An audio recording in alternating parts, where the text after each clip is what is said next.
All right. Hi, I'm Michelai Graham, the Technically DC market editor. Technically is a news site that grows local technology communities by connecting organizations and people through news, events, and services. This is Technically DC Diaries, a pilot interview series where I will talk to local technologists and startup leaders about themselves and why they do the hard work that they do. For this edition, I have with me Laura Maffeo, service designer at SteamPunk.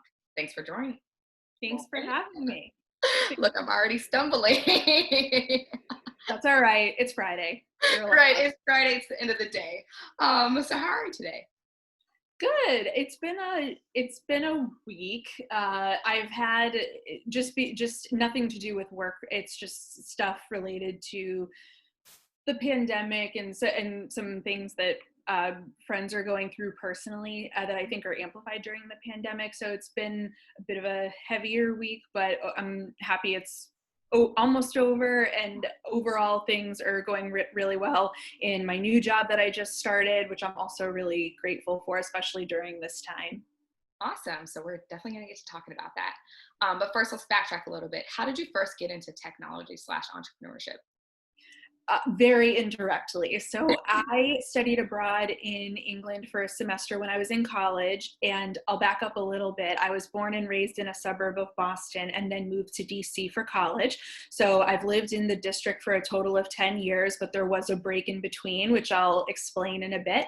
And while I was a college student in DC, like I mentioned, I spent a semester abroad in England, and I loved it so much that I eventually decided I wanted to pursue a master's degree in England, in large part because I realized that it would take half the time and a fraction of the cost. There were other reasons that going to graduate school in England made sense overall for finances and my overall ambitions. But those were two of the big pluses that I think a lot of people don't know, is that you can pursue higher education abroad for much less time and money than it costs here.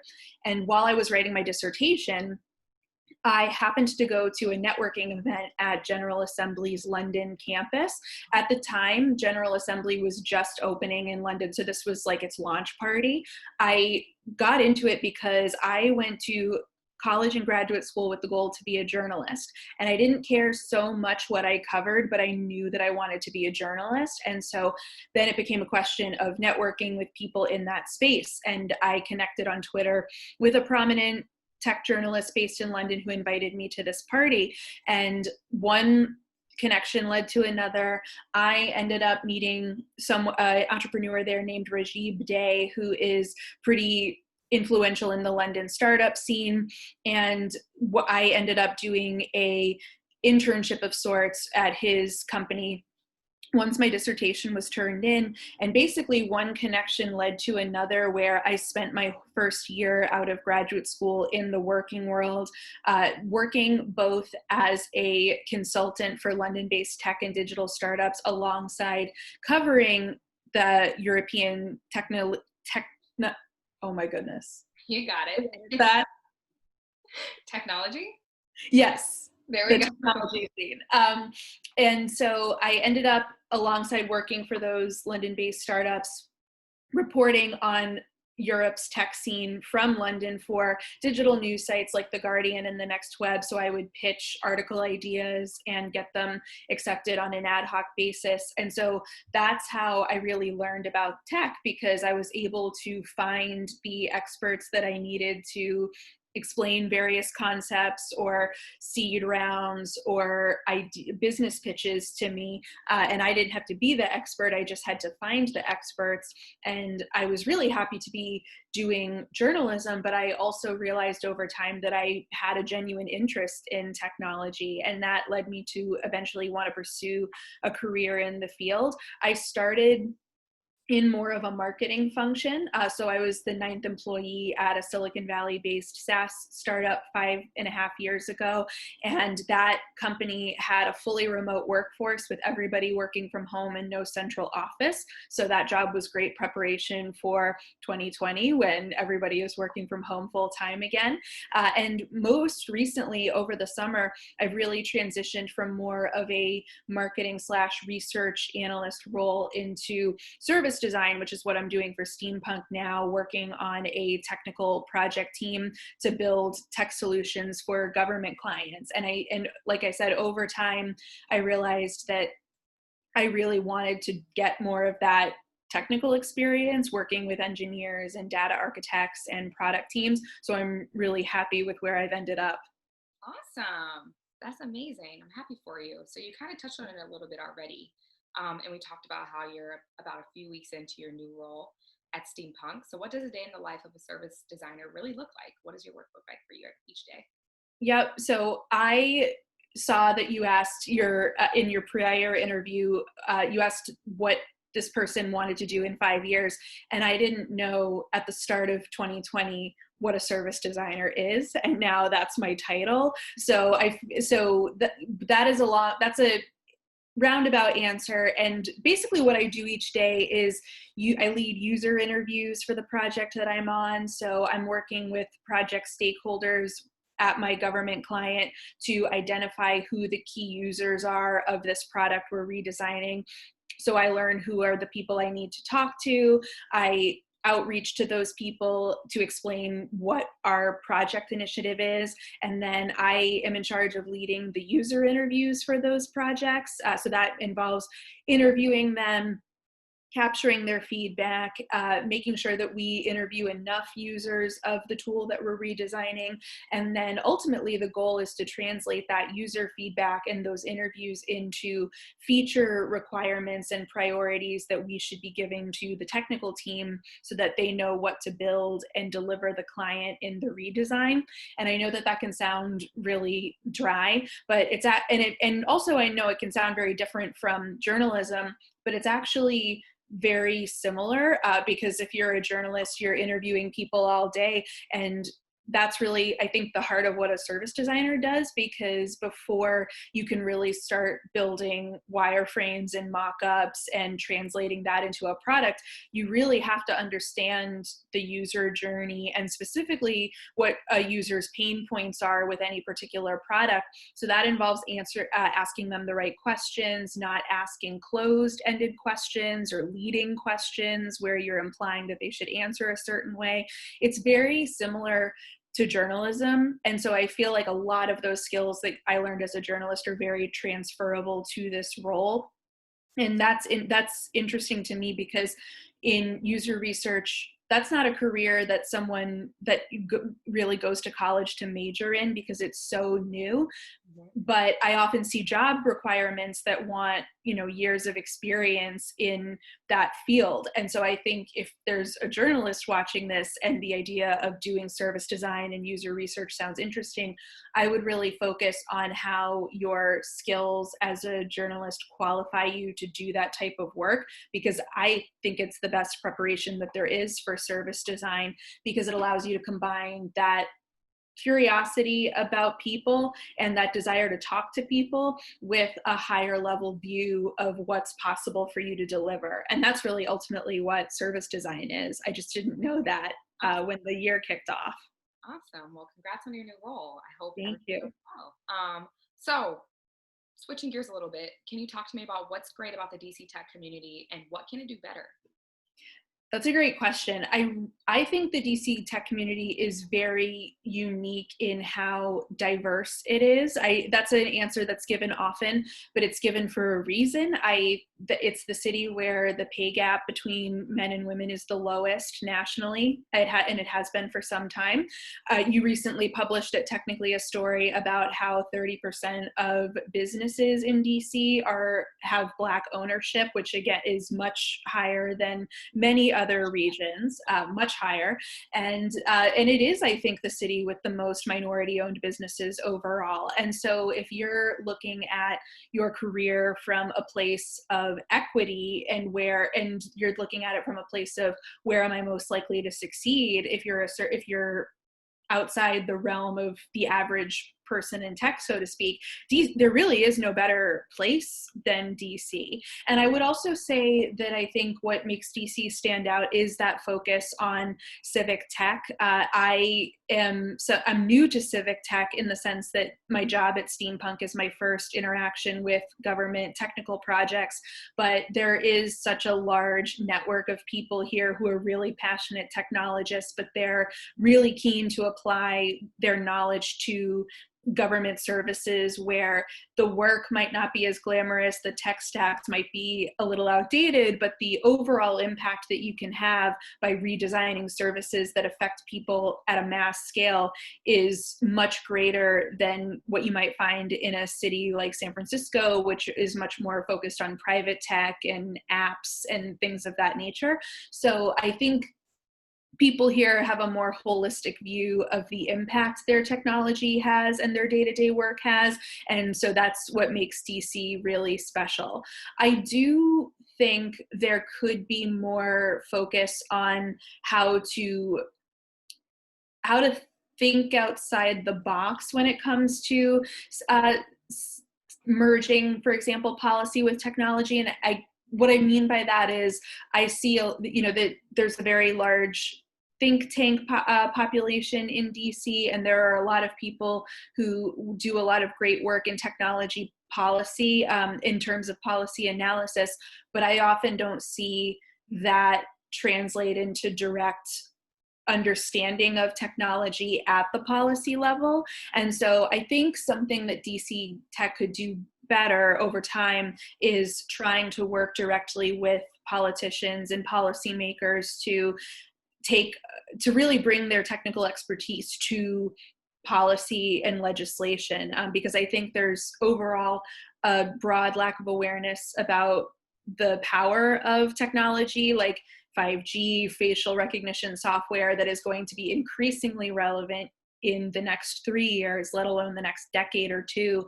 And so I think there does need to be more direct work between policymakers and technologists rather than having them work in silos. I agree. It's interesting you say that. I actually got my start in kind of reporting on technology when I was in grad school at American. I started covering cybersecurity hearings. And it was just really interesting to me. And then, there's a lot of stuff going on the Hill with Facebook and privacy hearings. And I ended up landing an internship where I was solely talking about like how technology, I was reporting on the public sector technology policies, things going on on the Hill. Then I landed this job with Technically, where I was more on the startup entrepreneurial side of it. And like my network of people I was reaching out to when I was covering cybersecurity from the Hill is completely different, even now when I'm covering, cybersecurity or technology topics from like a community reporter point of view. So yeah, I definitely agree. Like it just seems like two separate worlds, like as far as policy and technology, and they should definitely come together. So I like that you said that. All right. So how has your work-life balance been since working from home? I know you talked about you landed a new role. So can you also give us a little bit of insight of what onboarding looked like for you? Yeah, so I will say SteamPunk did an awesome job. They transitioned to remote work in March at a time when the firm was growing really quickly.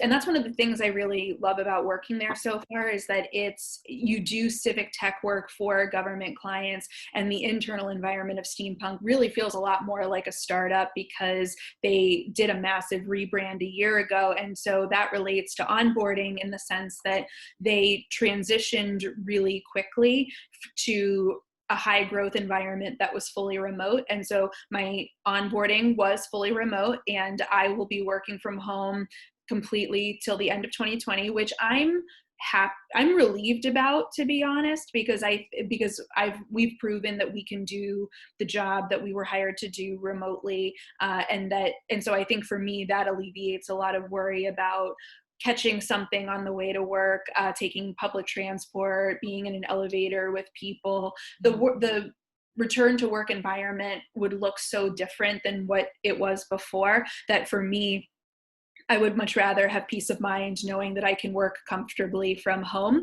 And like I mentioned earlier, working on a fully remote team pretty early in my career, I think prepared me really well for this. That's not to say that it hasn't been challenging at times. I think everybody had a period where they came to the realization that this is the new normal for now, that we're not going back to normal as we know it for a long time. And once you're over the hump, I think once I accepted that this is how it is and I have to rearrange my life to fit that, that actually was freeing in a way, and it became a lot easier because then I realized this is what I've got. How can I rearrange my life to fit my needs? And so to your point, something that I started doing is taking a 2 to 3 mile walk almost every afternoon to get away from my desk, to stand up, to go just take a walk around the neighborhood and get fresh air. That's something that sounds so basic, but I never did that before. Even despite working from home, I would just kind of space out at my computer at some point around 2 in the afternoon, and I know the feeling. I would just do things. I don't even know what I was looking at. I was looking at Facebook or articles or something for like an hour, and I was not being productive. I was calling that my, lunch hour, so to speak, but I was not learning anything. I was not being productive. I was not helping myself. And so something I've done during this pandemic is go for a walk in the afternoon. And that has really helped. And I actually feel it's interesting because in my prior position, I had a team in Barcelona that I worked very closely with. And in Spain, they had a much stricter lockdown than we did in the US. They were not allowed to leave their home unless they had a note, basically saying they were going to the grocery store or walking their dog. So if my colleagues tried to go for a walk that without a valid reason, I mean, they would get yelled at by police effectively. And so I never thought that I would be as grateful to say, I never thought that I would say, I'm grateful to go for an afternoon walk. It's a privilege to be able to take a walk. But in 2020, that's a reality. And so that's something that I do hope I'll keep with during the pandemic. It'll definitely get harder once the weather gets cooler, but it's something I've been doing that I find really helps. I also live in an English basement, and my landlord, who lives upstairs with his family, has an English setter dog who has very high energy. And so a couple of times a week, as kind of my shutdown thing after work, I will take him on a run around the neighborhood. And that's also been a way to kind of let my brain know that the day is over and I can transition from work into having an evening for myself. So those are two ways that I've tried to balance work and life during this time when they can really easily bleed into each other. Awesome. That kind of works right into my next question. What does recharging on the weekends look like for you? How do you relax? It's interesting because in March, I found weekends much more challenging than weekdays because during the week I had a job to focus on. And at a very basic level, it gave me something to do and it gave me a purpose. And then the weekends were really hard because I would kind of look around my apartment and think, what do I do with myself? And so I will say I have given myself a lot more grace about watching a lot of TV, which I did. I've never been a TV person really until this year. I had my shows that I watched, but not a ton. And I have allowed myself to, binge watch 30 Rock and Parks and Rec and Broadchurch and shows like that without guilt, that and without that feeling that I should be doing something else, because that should be doing something else doesn't exist the way that it used to. And I think if I were somehow going through this by myself, I am going through it in isolation. We all are. But if I were going through it just me, I would have major FOMO. There's something to me kind of comforting about the fact that everybody has had to adapt.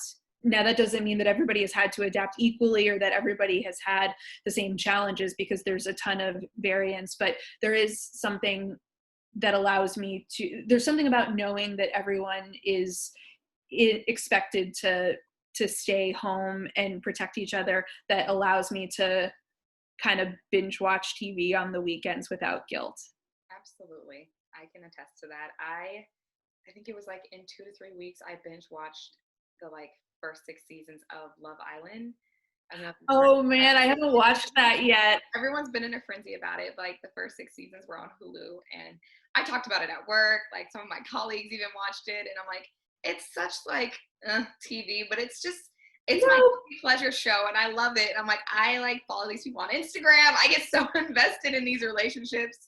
And everybody needs a guilty pleasure show. I will also say, I don't know if you found this, Broadchurch, which I love.